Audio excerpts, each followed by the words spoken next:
It's a job that I hate, but it's a job that I feel privileged South Africans like myself, we don't play that role, then this country is going to sink.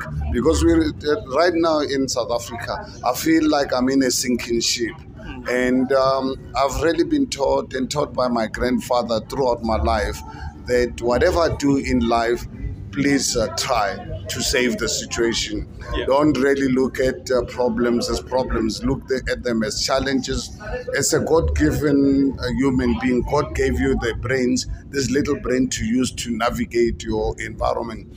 And the reason why in 2016 I decided to leave business, because at the time I felt the country was in trouble, and honestly I was already sick and tired of being at the dinner parties, meeting with people. We are always complaining, and that's not how you solve the country's problem. The country's problems, more especially when you live in a democratic environment, is to actually participate in the environment. And that's the reason I've decided, at a huge cost to my personal life, at a huge cost to my family. I've been, in a month, on the 3rd of March, I'll be married to 41 years with my wife. And I look at the amount of time that I spend away from home, getting the youth of South Africa to wake up to say, please, let us not let South Africa collapse like all the African countries.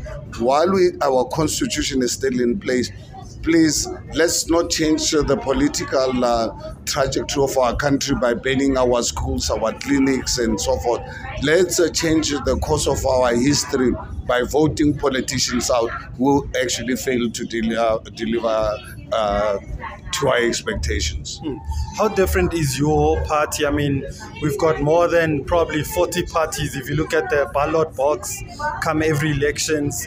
What makes you stand out as Action SA to the rest of the organizations that have been formed in the last 10, 15 years? Well, look, one thing that we must accept as South Africa, so, democracy is still really very relatively new for us as Black people in particular. We only started enjoying democracy 29 years ago. With a lot of our people with no education at the time. But it's actually quite sad that the current ANC government has actually failed to provide people with education, worse than the apartheid government did.